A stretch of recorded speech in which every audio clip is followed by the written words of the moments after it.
SK. Welcome back to the episode 77 of the Death, Taxes, and Sports podcast. We're joined by another special guest, Mr. Sean Jones from the Jones and Podcast, and also with my fellow UNC, well, he's not my UNC Tar Heel fan, but he is a Tar Heels fan, Cowboys fan extraordinaire, Mr. Ben Holloway.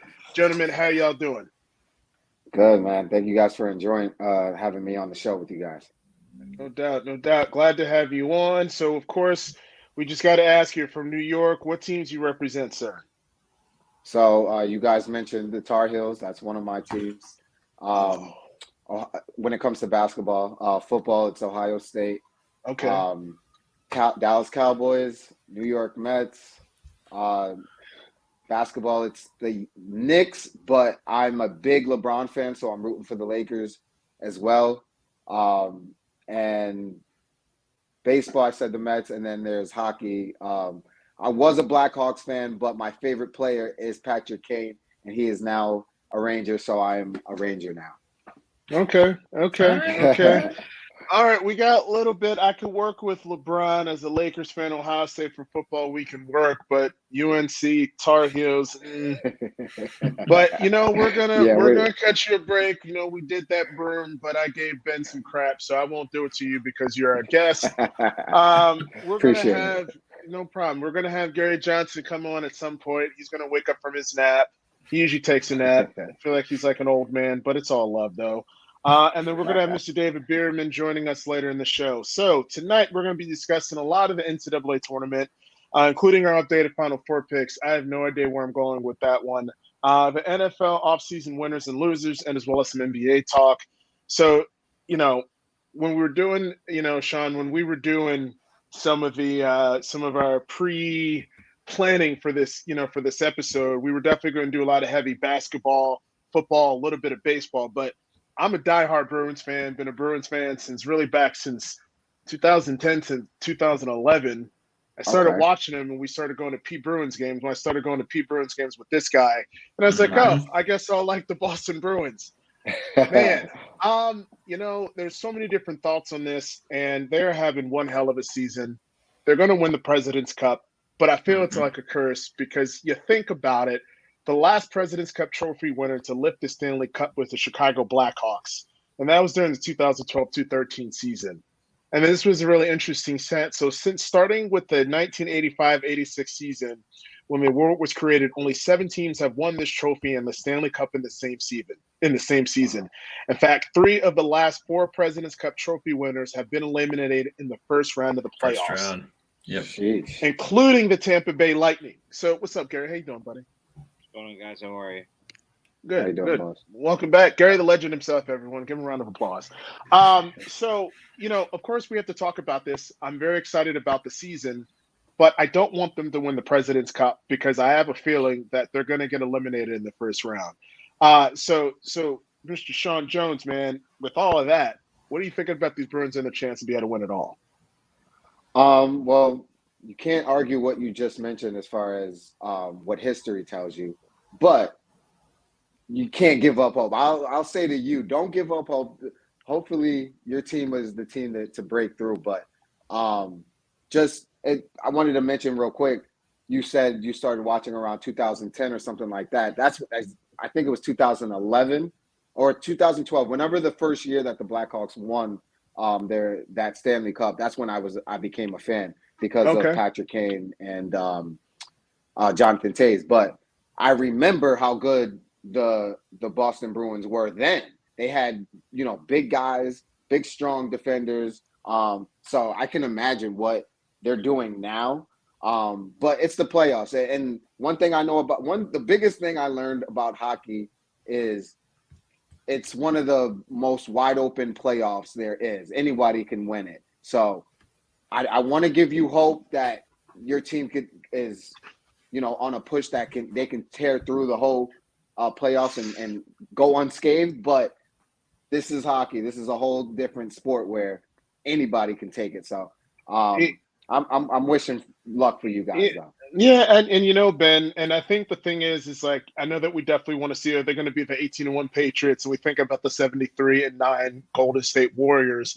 But hockey is a different type of beast when you think of the physicality of the game and an 82-game season and putting in all that energy. And then they haven't been bit with the injury bug yet. And a lot of our key players, Marchand, Bergeron, are on the wrong side of 40. Pasternak has been an absolute beast. I'm glad we signed into that extension. But Ben, talk to me. Yeah, this was just mind-blowing for me. And I know it's regular season and we're starting to talk about playoffs, but their goal differential compared to the second place, this number is, get ready. So their goal differential is plus 113, which just by itself is insane. But more insane, the second best goal differential in the NHL is the New Jersey Devils, plus 55. Plus 113. Second best is plus 55. That's nuts. That's insane. So that I saw that sign. I could not ignore it. That's insane. They went through a little patch recently where I think they lost maybe 3 in a row, but for over a month, February 1st to March 8th, they were 11-1. Only one overtime game as well, I think. So they had a hot streak, I think, recently. But as far as the playoffs go, I just think with their goaltending, which of course now I didn't write the goalie's name down, but he's, I think, number 3 in the league in goals against average. He's been doing a really good job on top of Pasternak, which we already talked about. I think that they could do it. I mean, they got the squad to do it. To your point, Jeff, they're pretty healthy. But yeah, hockey is a sport where, for the most part, the goalie getting hot can literally win not only a series, like win 2 or 3 series. So, it's a crapshoot, but I think that they're loaded and they got a really good chance to do it. Yeah, and of course, Gary, I'm not sure if you're, hockey. Are you feeling some hockey talk, or are you just waiting for us to pass the hockey talk? I mean, I can speak more from a historical perspective than actual knowing the ins and outs of hockey.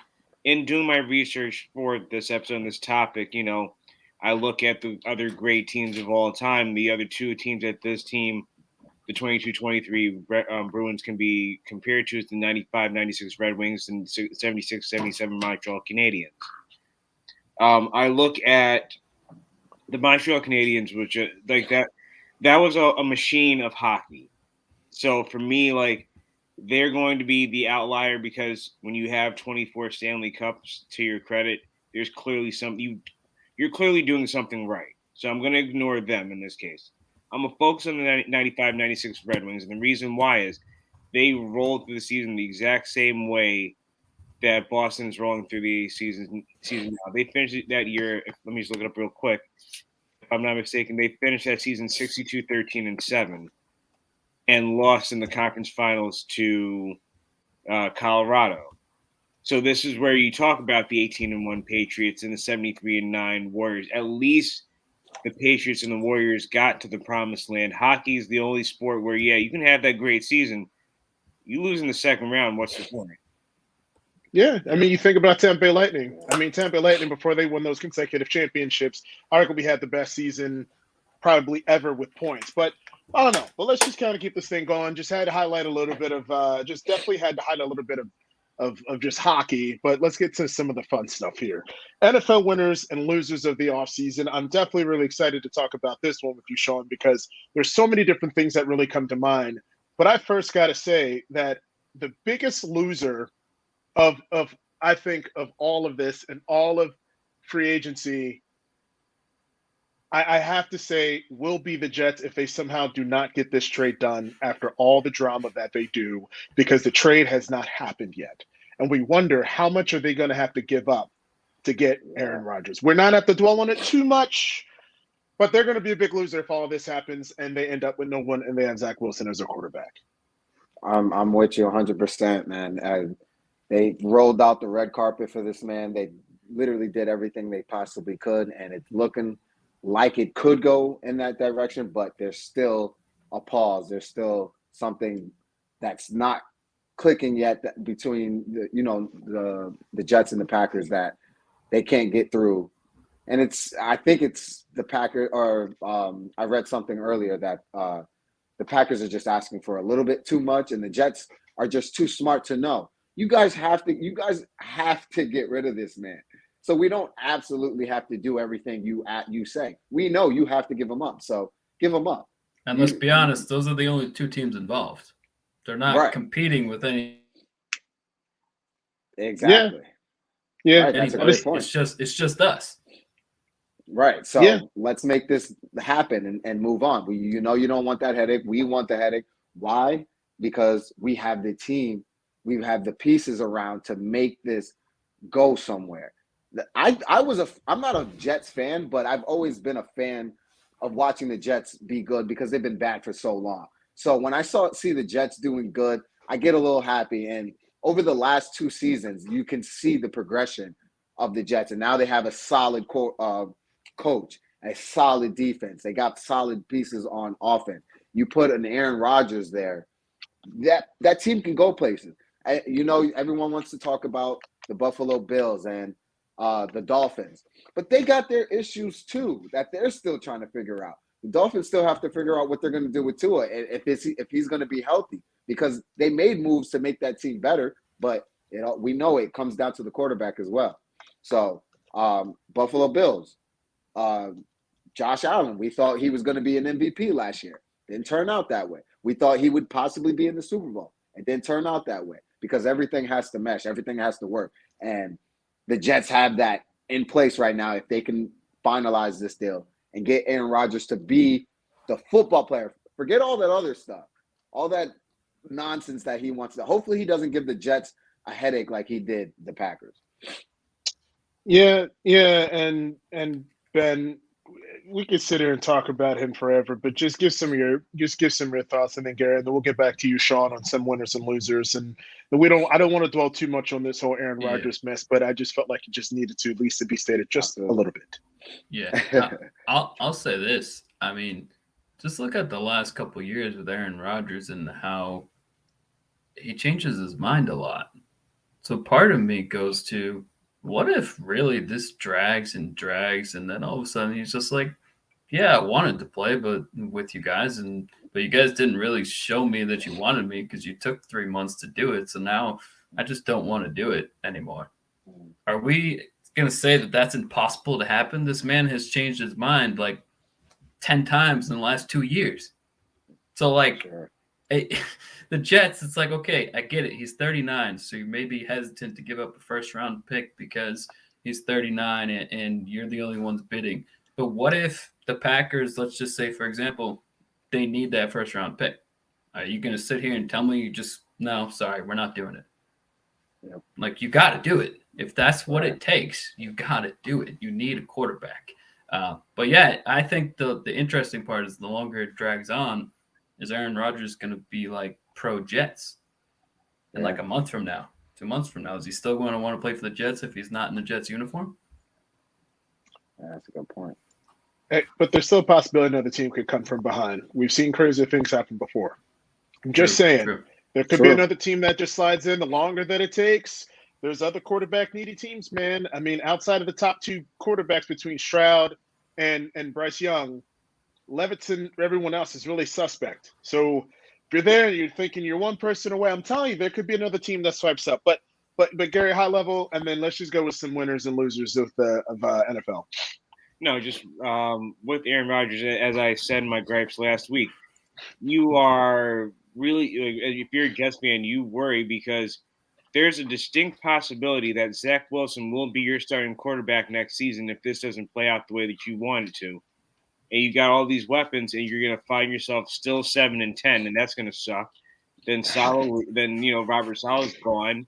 You look at you start trying to figure out what's the issue beyond the quarterback. So if you're the Jets, I get it. You don't have to necessarily. You don't have to play into their hand too much, but at the same time, you owe it to your fans. It's been 53 years of this nonsense, going on 54. Like, you owe it to them to shoot your shot one time. Try to get to the promised land once. And like I said, if Aaron Rodgers can get them to a Super Bowl, much less win one, he will be up there in New York Jets lore alongside Joe Namath. Like, let's be very clear about this. Like, the history is not that deep there. And then speaking of Aaron Rodgers, he so badly does not want to be compared to Brett Favre, but he's doing the exact same nonsense that Brett Favre did towards the end. Down to a T. And now you're going to the Jets? Like the exact same thing. The exact. You followed that Brett Favre script down to a T. Now you got to be real careful because in 10 years, you want to find out that you scamming the whole state. So you got to be real careful now. I love throwing the dig in there. I love it. Let's keep facts, though. Let's keep facts. No, we got to blow it up. Brett Favre is dirty. Yeah, this is how the story has played itself out. So now don't be surprised if in 2033, we're talking about Aaron Rodgers potentially being indicted for something. Like, let's not. It's out there. So. Just real quick, and then enough with the Jets and Rodgers. But if they don't get Rodgers, not only do they not have Jimmy G and Carr, all the backups are getting signed too. PJ Walker just got signed. Dalton got signed. Like, even the backups are getting signed. Like, you literally got nothing. It's Rodgers or Lamar Jackson, which they clearly are not interested in, which is beyond me. But I mean, you got to go for Lamar Jackson. But you got to go for Lamar Jackson. At that point, you have to. I mean, what? It's a non-exclusive tag. I mean, you might as well give up 2 first-round picks. But I don't know. But let's go. But let's just kind of keep this thing going. Sean, what were some of your winners and losers of NFL free agency? And then we'll toss it back to you, Gary, and Ben. My 2 I'll give you my 3. I'll give you 3 that I like moves. I'll start off with my Dallas Cowboys. I like the moves they made with getting us another solid number 2 corner and Gilmore. That was like a birthday gift for me because and it's not my birthday, but that second corner position has been a problem for us for so long. I love I forgot what his name was. He went out this season, but he gave us hell for the past Anthony Brown. Anthony Brown, thank you. He had some moments where he was great, but he had a lot of moments where he was horrible, and we can't keep affording to put him back out there. He cost us games, literally games. So to have Gilmore out there, and now you got Diggs. Diggs, I'm still a little worried about, but that's besides the point. But I like the moves that the Cowboys made, getting Cooks as well. I like what Miami did and getting Jalen Ramsey. That was huge. They've always been good on defense, but you can always add more. I think that's huge. Obviously, Tua is a big question mark for them. And then last but not least, the Raiders. I like the Raiders getting Jimmy G.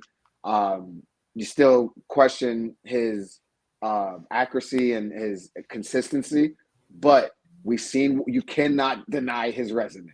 You can't do it. Yeah, he didn't win a chip, but he's been there, and he's won big playoff games. So if he can get back healthy, I think with that team, the Raiders have a solid team. And I don't know why Carr couldn't get done, but I think Jimmy G can do it with the right Sean and Ben, just real quick, I'm going to give a little bit. And David Behrman, how you doing, sir? Hey, glad to have you on board here. Hey, so Sean, I'm going to give a little bit of pushback on Jimmy G because you look at his record, but you look at the coaching staff that he had, arguably one of the greatest play callers, I think, of all time. And you look at all the weapons that this man has had in his career. Now he's going, and I have the Raiders signing Jimmy G and losing Darren Waller as losers because that's huge. That's huge. I mean, Darren Waller is a big target. You know Jimmy G is the type of quarterback that needs weapons to thrive, and you get rid of arguably one of the top 5 tight ends in the league when he's healthy. He needs a and he's not a good. Yeah, I mean, I don't. The reason why I think they're going to still be successful though is because what was the biggest thing that the 49ers did? And which I think helped Jimmy G be successful. They ran the ball. And the Raiders have what it takes to run the ball. They got Josh Jacobs. Their offensive line isn't all that great, but they're good enough. They're good enough. If they can run the ball, that is going to leave some pressure off of Jimmy G to do so much.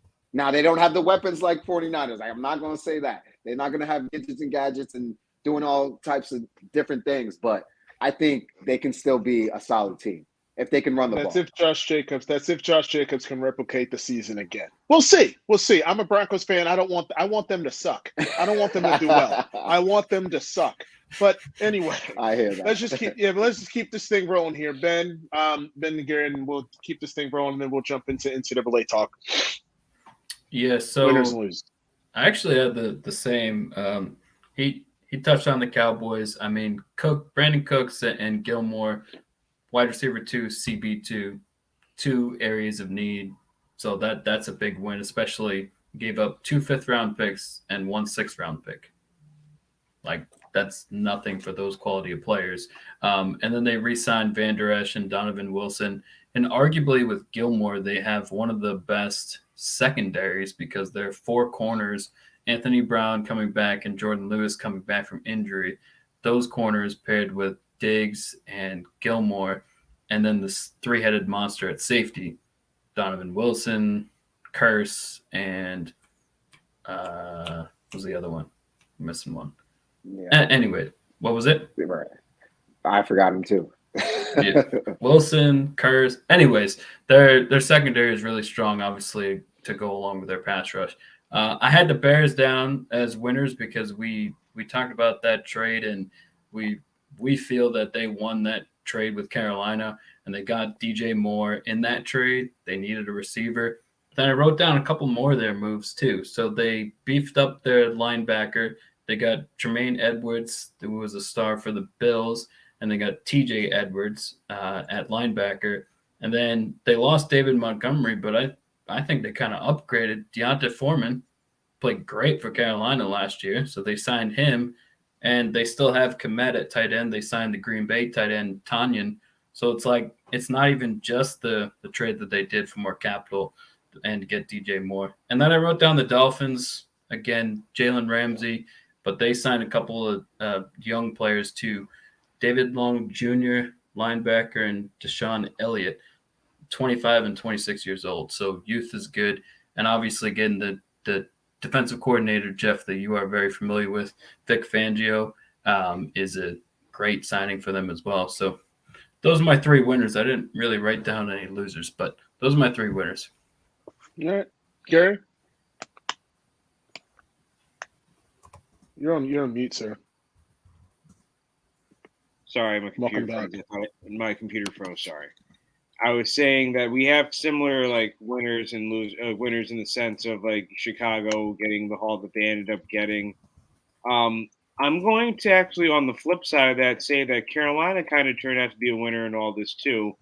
You know, yes, they're going to get their number 1 pick and they'll be able to choose from the quarterback that they want, but you also have to look at like they got Miles Sanders for 4 years and like only $25 million. Like, that's a solid pickup. And I know that's not, D'Onta Foreman or anything like that, but like Miles Sanders has been a solid running back, or at least a solid.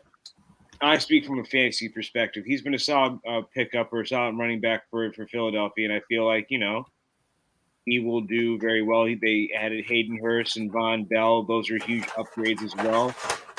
And then they have Shai Tuttle and Sean Williams. So I think by no means am I going to sit here and say, "Oh, Carolina is back." They're at least taking steps in the right direction towards being relevant, and that's in a division which relevancy is, all you can really ask for. And then the lone loser I really have right now is Kansas City because, what happened with Orlando Brown Jr. You replace him with Jawan Taylor, you spend more money for a lesser tackle. Let's be clear about this. He's good, but he's not Orlando Brown Jr. And you also got rid of – you let Juju Smith-Schuster go, fine. But you also haven't really shored up your wide receiver. So, you have Mecole Hardman. You have Travis Kelce, but Travis Kelce's getting long in the tooth too. So, we're finding ourselves like, granted, it's Patrick Mahomes. He'll figure it out. But how much you're starting to add a little bit more pressure onto him at this point. I mean, let's keep on putting more pressure on my homie. I'm sure you're boohooing over that, Jeff. I hope he sucks. I hope he's trash. I hope he goes down. Losing to him 17 times and losing to Chiefs 17 times in a row is absolutely freaking ridiculous. David, anything you want to add on anything you want to add real quick on NFL winners and losers, and we'll toss it to you for some NCAA talk, David?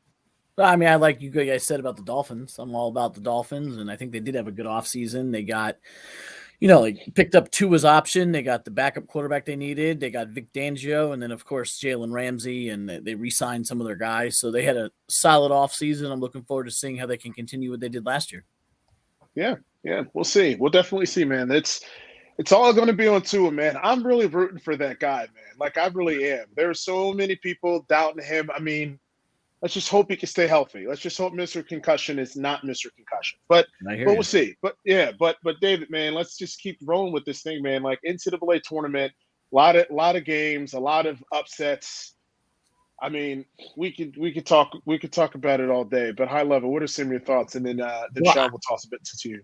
I mean, I think we got two distinctly different situations here. You could continue to see some of the upsets, although technically speaking, there were actually less upsets than there were in previous years. They were just louder. 16 seed beating a 1, 15 seed beating a 2. But it's the Cinderellas that are, Princeton's still around. 2 1 seeds have gone home with Kansas and Purdue losing. You don't see that often. You could see more of these upsets continue and see a Final Four of teams that you just didn't expect to be there, or there are still some powerhouses there, and it wouldn't surprise me to see Alabama, Houston, and UCLA in the Final Four. And those are, some blue bloods and some new bloods, but also some of the 3 of the top 5 teams in the country. UConn's a blue blood that was ranked in the top 10 part of the year. So there's still some firepower there. You got Texas, of course. Gonzaga isn't going anywhere anytime soon. So you have still probably more than half your Final Four you expected to be there. And this happens a lot. And usually the second weekend is where the cream rises to the top. You just don't know what type of cream it is. This season has been about upsets all year long. You've had a half a dozen different teams in the number 1 spot. You've had the most losses by a top 2 team in any single year since the seeding went to 1985 to the system. So there is just tons of stuff that could happen. And we could have this conversation every Tuesday between first 2 rounds and Sweet 16 and always talk about the carnage. Last year, St. Peter's came within a couple of baskets of making the Final Four. So it's happened. We're here with 15 seed in the Sweet 16 for the second consecutive year. So it's not something we haven't seen before, but we also aren't used to having a Sweet 16 with no UNC, no Duke, no Kansas, no Kentucky, and the list goes on. It's been about 25 years since you've had a Sweet 16 without any of those 4 teams. You're just used to seeing. I mean, heck, last year we had a national semifinal that was Duke UNC. So that was something that people have been begging for a billion years. And this year, neither one of the teams are around this weekend. So I do expect some of the better teams like Tennessee, Alabama, and such like that to step up this week. But it'll be interesting to me to see who wins the coin flip games, as I call them. You have UCLA versus Gonzaga, 2 teams that have been there before, 2 teams that met in the Final Four a few years ago. You remember the half-court shot that sent Gonzaga to the national championship game. You also have a Texas versus Xavier matchup where Texas and Xavier may not be teams that are here every single year, but there's still 2 teams that were good all season long, and I would expect them to be there as well. So those are the 2-2-3 matchups. I expect Alabama to come out of the top. And then I think the Houston-Miami matchup will decide that region as well. Yeah, and Sean, and David, and toss it to you. The thing is, though, is that like Kentucky, Duke, they made it to the NCAA tournament at least, and North Carolina didn't. Oh boy.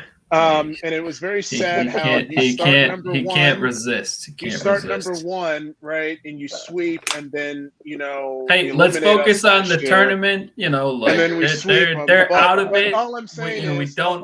Let's talk about the tournament. I'm sorry, but no.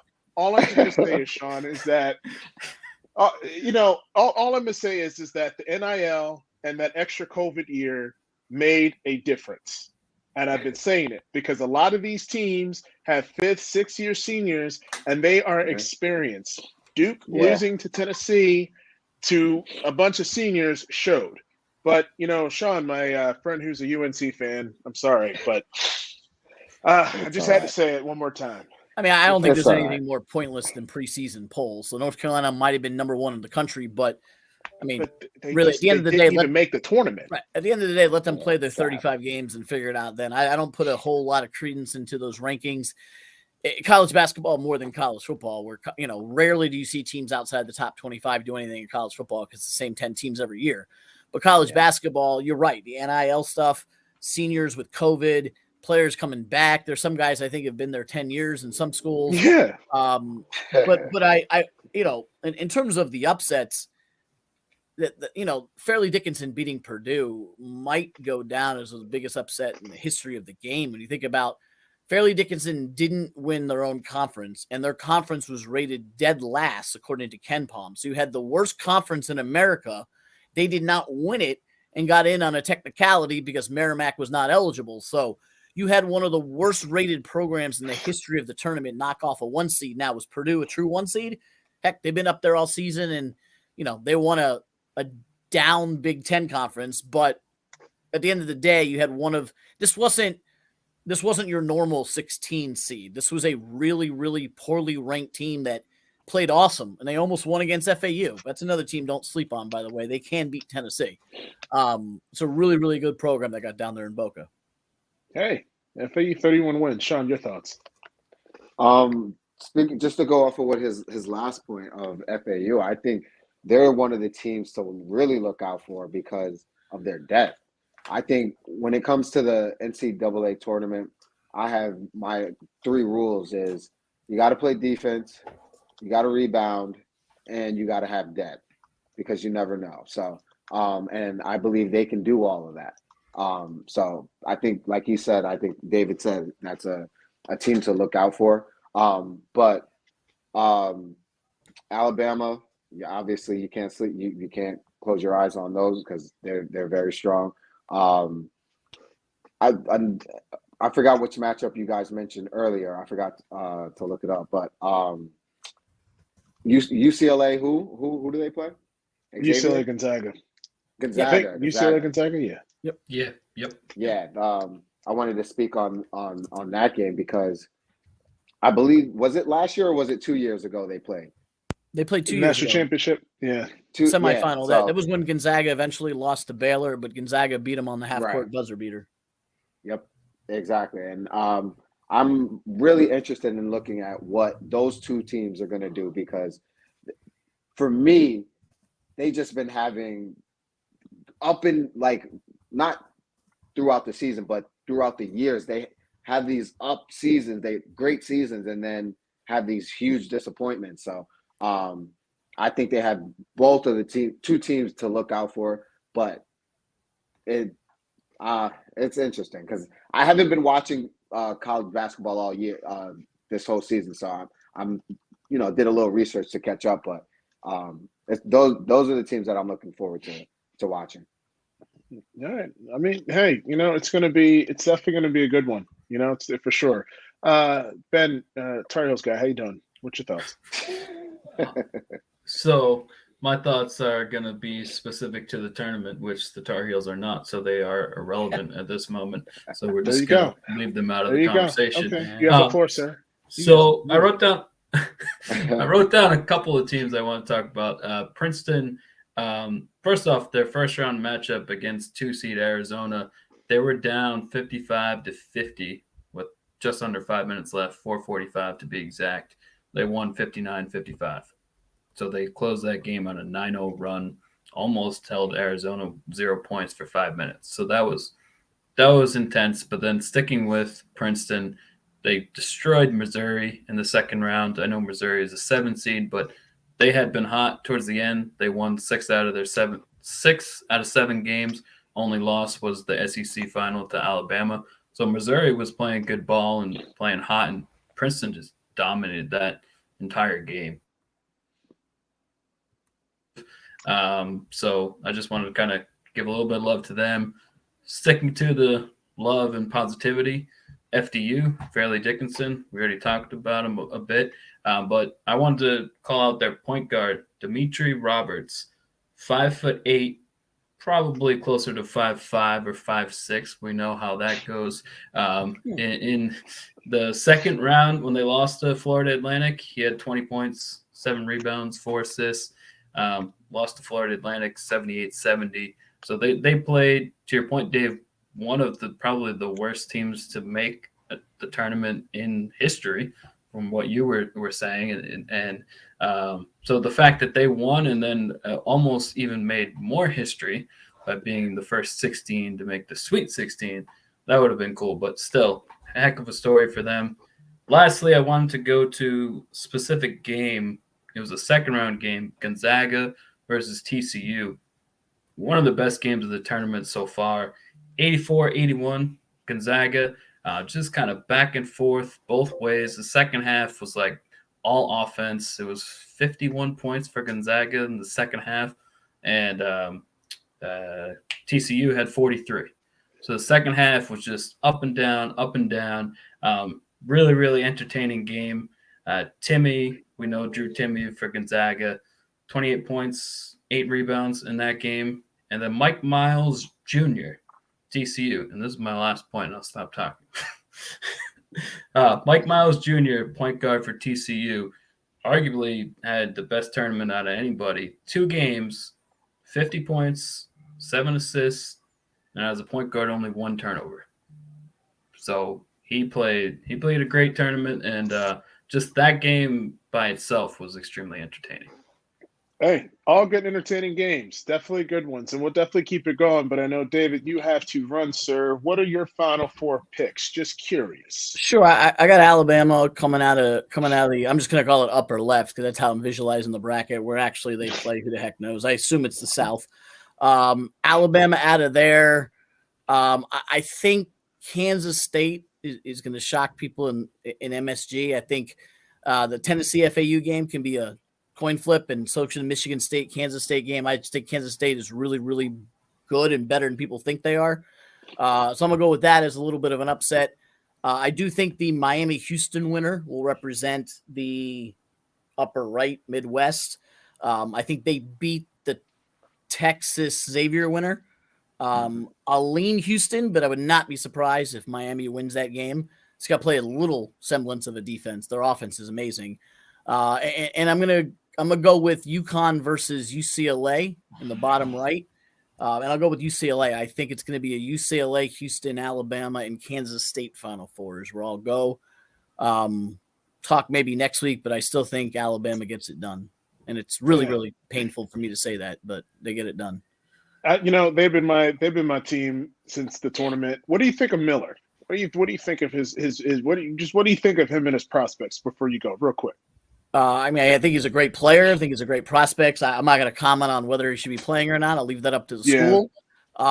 But he's one heck of a player when he's on the court, and that's the only thing I don't have all the other details, but I know that he's someone that's driving that team to where they're at right now. Yeah, they're definitely going to be a good one. Any thoughts or predictions on like just points? Any shockers? Anything else before you go? No, I think my biggest thing would be look out for Kansas State. I think Kansas State can win that region. I wouldn't be surprised if FAU beat Tennessee, but I could also see Tennessee winning that region. Tennessee was a top 5 team for part of the year as well. At the end of the day, you could get an Alabama, Tennessee, Houston, UCLA, or UConn, which would be all big-time teams that you've heard of. But also wouldn't surprise me to see a Alabama, Kansas State, maybe throw in Miami, and potentially, UConn's a 4 seed, whether they're blue blood or not, they're still a 4 seed. Arkansas is live as well, but I think pretty much any of the teams have a pretty good chance. I probably don't think Princeton's going to go to the Final Four, but they did dismantle 2 pretty good teams too. So, okay. I had Kansas State in my Final Four last week, and our other co-host Marissa called me crazy. And I'm liking that pick. I think they're the best team left in that region, so I think they'll get it done. All right. Well, glad to have you on. So we'll definitely have to bring you back, and and seeing that Masters thing behind you there, we're definitely excited to be talking some Masters. It's going to be coming up. So It's I'm coming. definitely, yes, it is. Definitely look forward to it. But hey, man, thanks for coming on. We'll definitely Absolutely. see you next week. See you guys. Have fun. Thanks, care. Dave. All right, Gary, welcome back, sir. Let's just kind of keep this basketball thing going here. Before we do Final Four picks, can I just say how disappointed I am in Kansas? That backcourt violation killed them. Kansas, I give them a tiny break, and maybe you guys won't agree, but head coach matters. Self not being there, I think is. I'm not saying they'd still be around or they'd win the championship if he was there, but I think that played a big role. I'm just gonna throw it out there. Hey, no doubt. But Gary, any thoughts? And then toss it back to you, Sean. This is the jankiest NCAA tournament that we've had in history. I'm sorry. Like, these are, I don't know, like, this is the sign that being the number one seed really doesn't matter anymore. And this is like men's tournament, women's tournament, hell, the NBA. Like, we've seen across the board, you don't have to have the top record to have that kind of impact or to make that kind of impact. So, I know we're going to talk about our Final Four picks in a little bit, but, Purdue was shaky as a number one. Kansas, Ben, your point is spot on. Coaching in college is what matters most.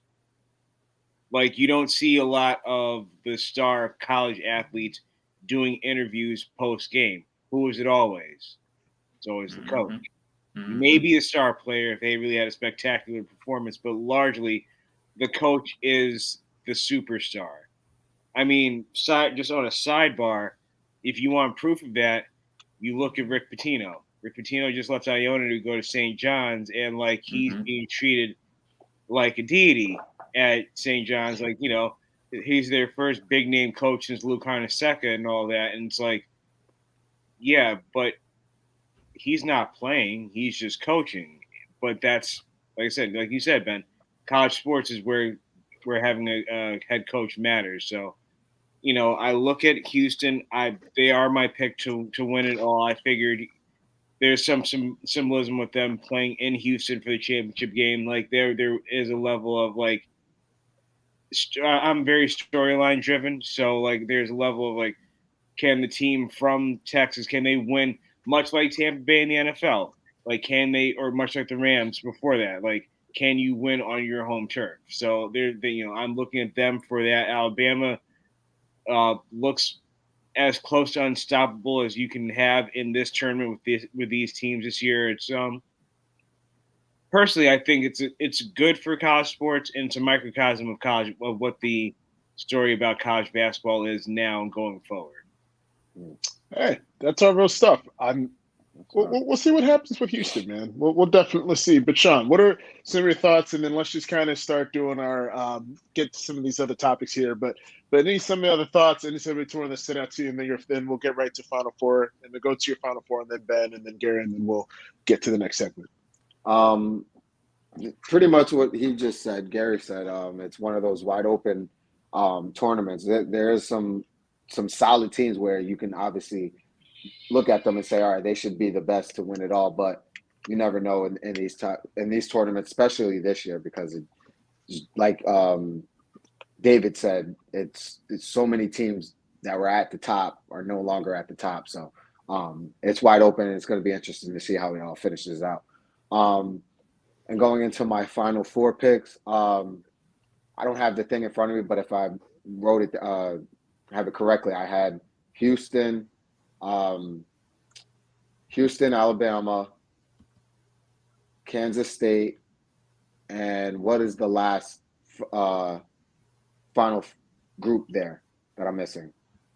You're missing the bottom right. You got Gonzaga versus UCLA and UConn versus Arkansas. It doesn't even matter. I had Gonzaga. Gonzaga. There we go. There you go. Right there. There's your four. Beautiful. All right. We'll see. Gonzaga just might win this. because there's no I'm expectation. hoping so, especially People after sleep- what they've gone through. I just feel I- like, especially with Timmy. Timmy's seen it all. He's gone through it all. Undefeated seasons to losing the national championship. I mean, man. And I tell you guys, like, Gonzaga is this small. I drove to Spokane weeks ago. Spokane is in the middle of East Boom, Washington. To get anyone to go out there is something. That's all I'm going to say. Spokane ain't got much going for itself, respectfully. But Ben, go ahead. So, gonna go back to last Tuesday. There's one thing that I'm still alive and one thing I'm not. So, out of our Final Four last week, I had Arizona, Kansas State, Houston, and UCLA. So, 3 out of those 4 are still alive. So, I am going to stick with my 3, Kansas State, Houston, UCLA, and I'm going to shift my top left to Alabama. They've won each game by more than 20 points. I know the first was against the 16 seed, but still winning by 20 plus 2 games in a row. And let's just shout out our own tournament challenge, ESPN bracket. I am in first place, but what's hurting me is I had Arizona as the winner. So I cannot get that right. But I think it's still pretty cool. The first bracket I did, I got 3 out of the Final 4 still alive. So Nice. Okay. Nice. All right. I'll take that. Gary.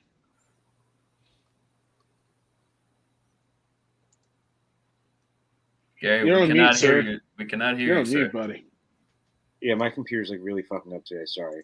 I was Good. saying that my Final Four in the bracket that we did for our show, I have Baylor, Duke, Houston, and UCLA. So right off the bat, I've got a 3 out of 4 chance of getting this right. I have Houston as my champion, like I said before. So hoping that they can pull that off. I do have in another bracket, which I actually have 94% of the picks right, which is shocking to me at this point. My Final Four was Alabama, Purdue, Houston, and UCLA. So I picked UCLA in the other bracket to be champions just to be contrarian on that. But yeah, I think Houston for certain reason, like it's going to be Houston, Alabama, as far as like who I have as my like odds-on favorite to win it all. Like I said, I'm leaning towards Houston just because of the recent trend of the hometown vibe being actually beneficial. You saw, like I said, in the NFL, you saw it in LA with the Rams, you saw it in Tampa Bay with the Bucks. I think the trend will start to continue and bleed into other sports, and that includes college. Gary, so what's your updated Final Four? Like right now? Right now, like I said, my Final Four for our bracket was.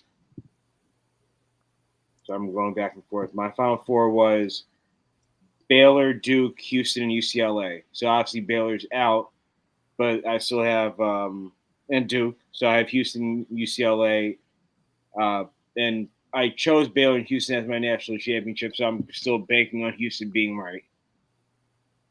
Okay. I was trying to get your updated Final Four. You got those 2 wrong. Who you got now? And those. Oh, who I have now? Okay. Yeah, sorry. I was just trying to get like the now Final Four. So we got the right side. You got the left sides where you're at that you need to. All right, hold on. So the left side, I guess, would be Your Kansas State, Michigan State, and Florida. I have this weird feeling that Michigan, like Tom Izzo's going to Tom Izzo his way into a Final Four for no You damn know what I'm reason. saying? Like, that's the thing. Like, he just death, taxes, and Tom Izzo. Like, I don't understand. Are capable of what Yes. this is. But he's just there, and Michigan State's just there to screw up your bracket and just, hey, here we are again. Like he's the one constant. So I'm gonna lean toward Tom Izzo one more time. I don't know why, but and then the other 4 will be Alabama.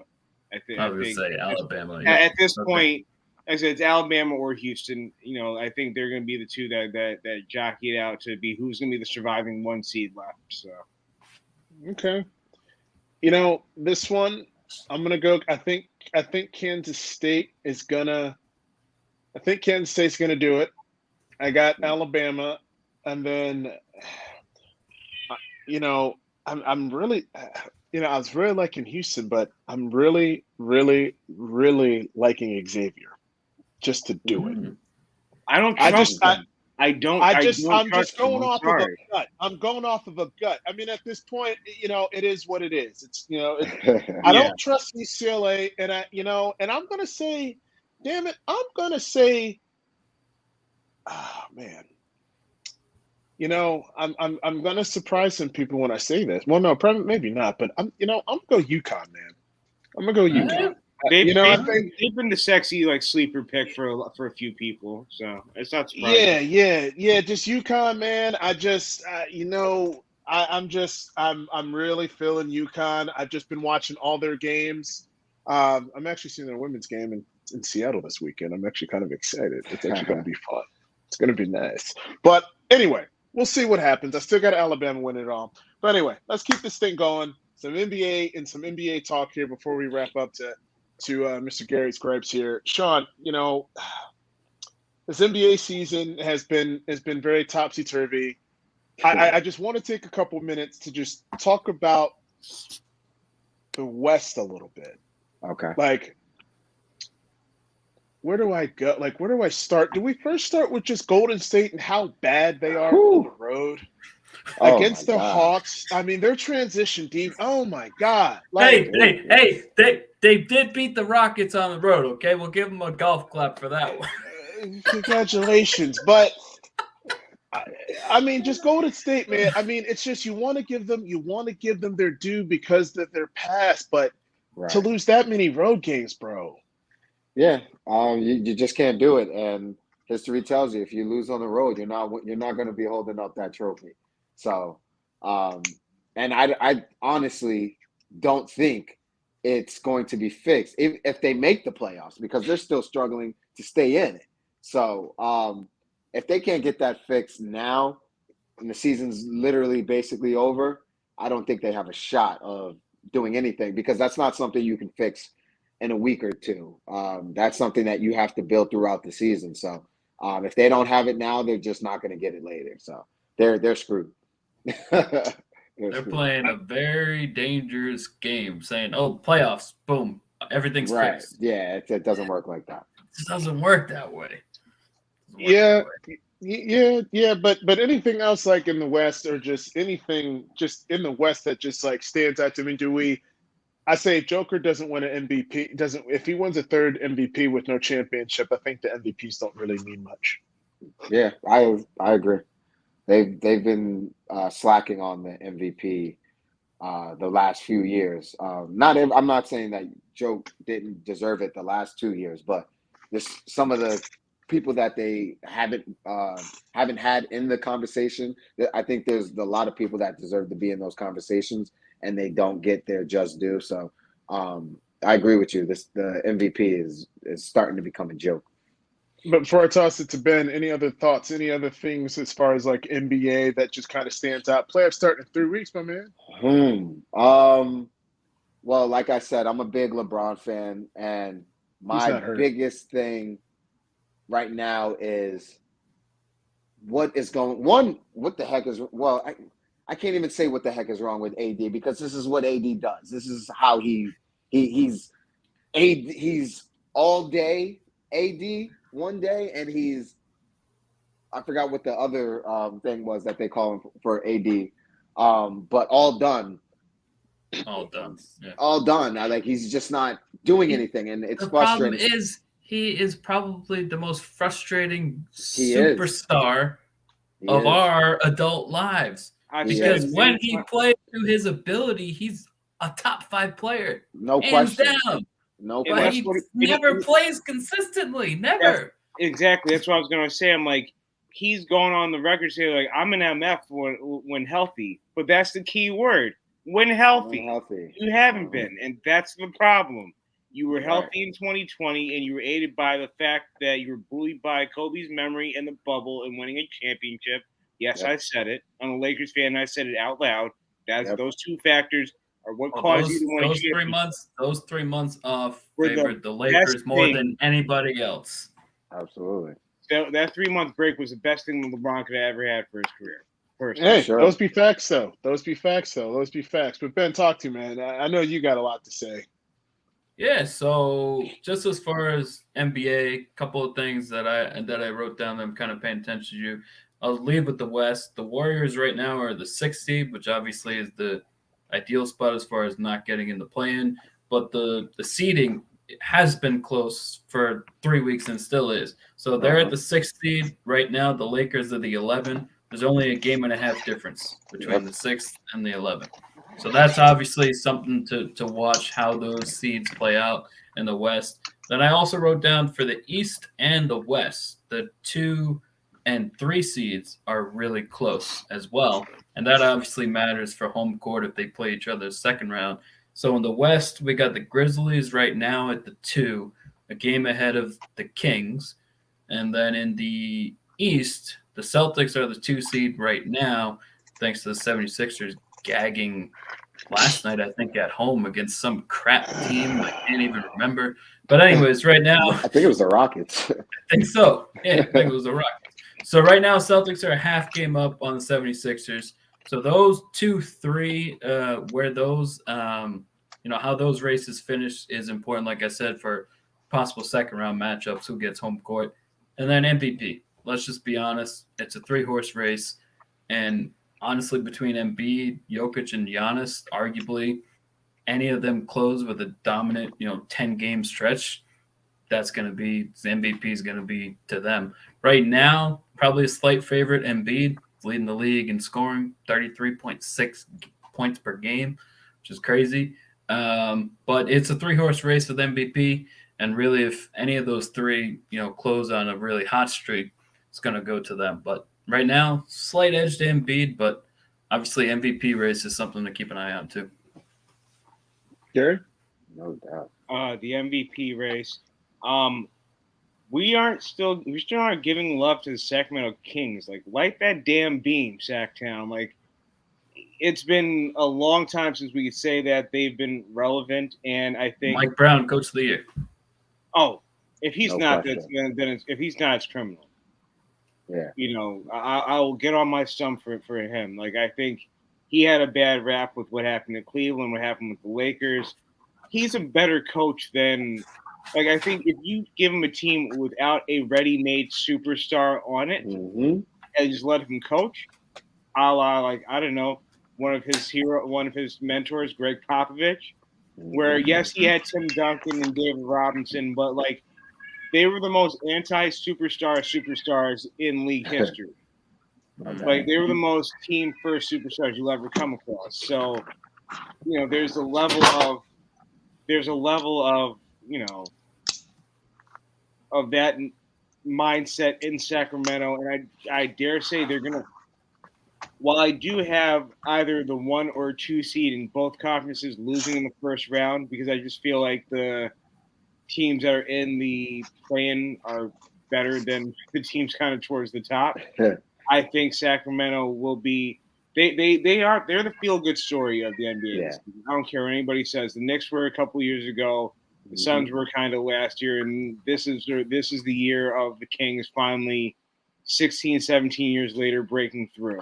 So, I look at that as a key story to see how far they can go.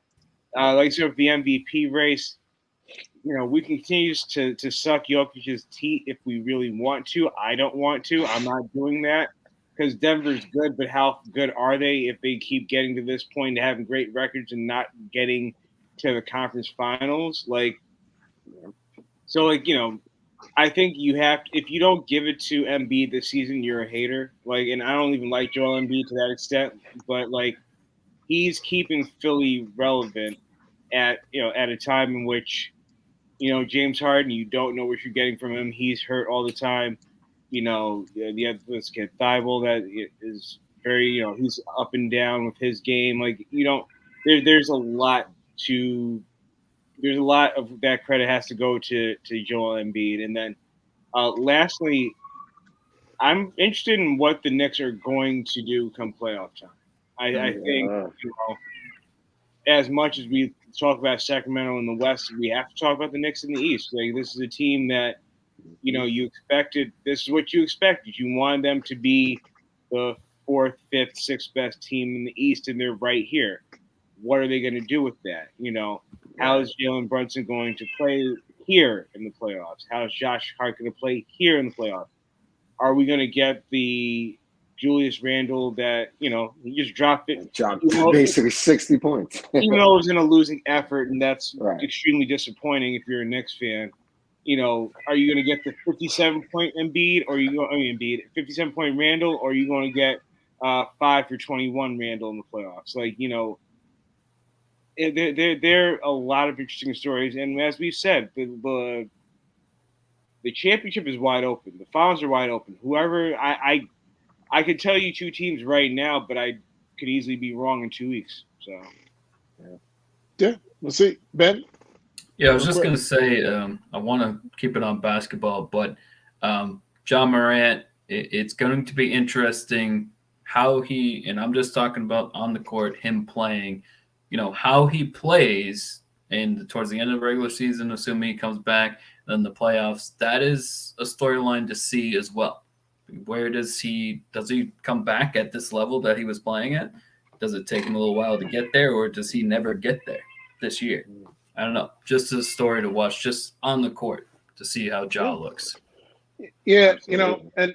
and then all I'm just gonna finish up is like this NBA season. I couldn't really tell you definitively who I think is the favorite to win the championship.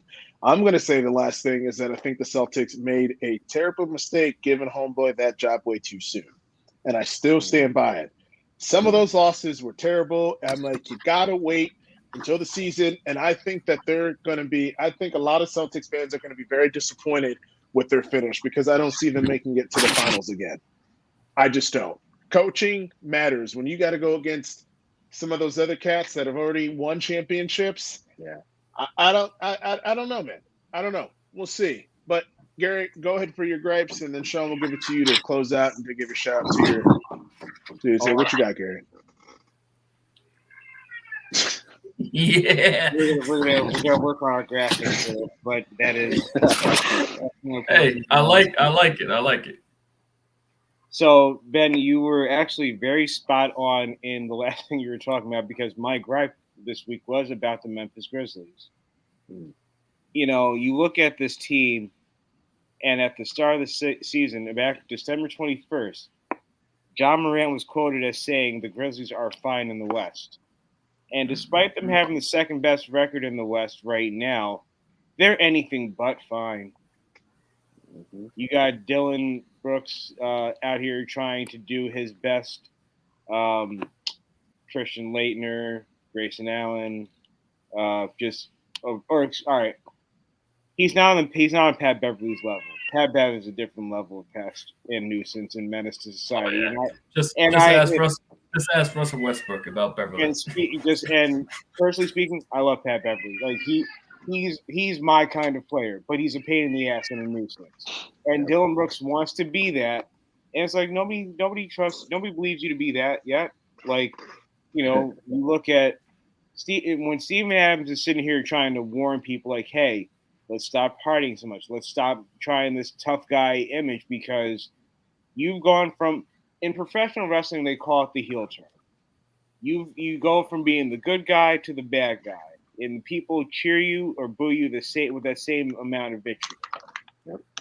Right now, the Memphis Grizzlies are embarking on one hell of a heel run. Like we're talking Roman Reigns 2020 to now heel run. Like we're talking something like where they're trying to be the bad boys. They're trying to be the modern day bad boys. And it's like nobody's asking for that. You were the dogs last season. You were the team that everybody said, okay, Memphis is the future. They've already arrived. Ja's going to be a superstar. And you wonder, it's like, has that pressure got to him? Has it gotten to that team? Because I mentioned that there's going to be a team that I feel is going to lose in the first round with a top seed. And right now, the proverbial crosshairs are pointed right at Memphis. I can see, like, when you look at who's in the play-in right now, you have the Warriors. Yes, the Warriors are dog shit on the road. Like, we know that. They are 7-29 at home, or they're 7-29 on the road and 29-7 at home. Like, So we know what we're dealing with them. But they're also 4-time champions. We know what we're dealing with that. You got the Lakers. I know, with an up and down season, but if you tell me that you give me a relatively healthy LeBron come playoff time, you mean to tell me that Memphis is going to beat them in 7 games? Mm-hmm. I have a really hard time seeing that. That would be easy first round upset pick right there. Right. If it's That's Lakers what I'm Grizzly. Yep. And that I'm going on record. Like between the current, so I'm just checking now, the current top seeds in each conference are Milwaukee, Boston, Memphis, and Denver. Of those 4, like it's easy. Milwaukee's the only team I It's freaking easy. trust. Memphis is the easy one. Milwaukee's the team you easily trust. Denver has been good, has been good the last few years, and they have, whether we like it or not, they have the MVP. So I'm willing to kind of give them the pass. And Boston the defending Eastern Conference champions. Like we can't act like they just didn't go to the finals this year. So Memphis is that odd team out, and then what happened? What do we look at? How do we look at this team? How do we look at Taylor Jenkins as coach? How do we look at John Morant? Like, because his image is taking a hit before it could really fully cultivate. And I pray for this guy that he turns it around and that he ends up being the face of the league that we all believe that he can be. But right now, in this time and place, Memphis is one more incident away from being just that team that we all talk. They're one more incident away from being the Jailblazers of the early 2000s. Yeah, it's like they're trying to be the bad boy Pistons, but they haven't won anything yet. Well, you got Dylan Like Brooks this- pushing yeah, people. yeah, you yeah, got yeah, Dylan yeah, Brooks like people win something. pushing camera guys. Dylan Brooks is pushing camera people. Like he's being an overall menace, and for what? What have you done before being a menace? Dennis Rodman was a whole menace, but he also was undersized. He got championships. He got championships, and he was 6'5" and like averaging 20 rebounds a night. Exactly. Yeah, So, arguably the best rebounder in NBA history besides he's arguably top 5 defenders all time. Let's be very clear about that. That's not even arguable. He has these, but he's got championships. Yes, but Chip, if Dylan Brooks was if Draymond Green can do what he does because he is a champion, a key contributor to 4 championships and several gold Olympic teams. He is the reason. He's one of the top 3 reasons why they won an Olympic gold medal. Okay, right. I don't care what anyone else says, and what he did at Michigan State. So, listen, he can talk because he's backed it up. But anyway, we can still talk about it forever, Mr. Sean Jones, sir. We appreciate you coming on the show, sir. No. Do you want? Usually, when we got guests, we like to give people, 30 seconds to a minute to give a shout out to what they're doing, their Twitter, and all that stuff. So you have the floor, sir. Thank you. Well, first of all, thank you guys for having me. It was a pleasure. We've been trying to get this done for a while now. We finally got it done. So thank you guys. You guys are doing an amazing job. And just to shout out what I got going on, Jonesin for Sports is the name. Jonesin Podcast is the podcast, obviously, on all platforms, Spotify, Apple, YouTube. And you can find me on Instagram, Facebook, Twitter, at the same name, Jonesin for Sports, and check me out. So I appreciate you guys having me, though. Yeah, no doubt. And it's all good. We will forgive you for being a Tar Heels fan, but it's all good. Before we go, what fan are you? I need to know this. He's Duke. Oh, you should know that. That's why he's Duke. That's why he's so happy right now. Based off the slander, based off the overall slander that's going on, you should know exactly who's a fan of. I figured it was Sean, Duke, but I just wanted to make sure. Let's just be honest. They won one more important game than North Carolina. Exactly. You won a first-round game. Hey, what happened last year when we played you guys in the tournament? But it's what have you done for me lately? I just said what you've done lately. You won one tournament game. But Benny Boy, I mean, come on. You guys didn't even make it. You didn't even make the tournament. You were very popular. You were number 1 overall. Final 4. You had all the pick by a lot of people. Final 4 pick, and you won we one had game. 7 freshmen, 4 starting. Okay. Hey man, if you give it to us, we got to be able to throw it back. That's what it is. It's not like you could throw it back, but you haven't done much to be able to back it up. I'll say this about UNC. after what we did last year, I didn't expect us to even make the national championship last year. So coming into this season and us being number one, I was hyped. And just to see it go down was like, Yeah. God damn. Yeah, but you know what though? I'm rooting for the brother. I'm rooting for Hubert Davis. I'm never gonna hate them Yes, now because they have a brother. absolutely. I'm not even gonna lie. They got a He's a brother great head coach. coach too. He's a great I coach. can't hate him. I can't. Just only when he plays against my Blue Devils. But anyway, I hear that. I digress. But well, Sean, glad to have you on. We'll definitely have to bring you back on once when Appreciate you football guys. season comes. Ben Gary, Oh, yeah. like definitely. And starting next week, we're going to be doing our. We're going to be starting to do our 4-part series in the NFC South, East, and West as the NFL draft is coming up. So there'll definitely be some good stuff for that. And then once when the NFL season starts, I will be depressed again as a Broncos fan. So I have to be happy about Hey, something. you got you Sean gotta- Payton, you got Payton. Exactly. All, You got all, something to be all is positive well. about. You got well. something to be positive. You got And a he's making declining money quarter- this offseason. You got a He's doing declining good. quarterback Exactly. that's on the downhill, but you got Sean Payton. Exactly. Let's see what happens on the field. I'm not even gonna. Don't ask hear me that. any I hear that. predictions or anything. I'm just gonna say the same thing. We'll see what happens on the field. But I folks, hear that. thank you for all the support. We will be back for episode 78 next week. Peace and love. Deuces.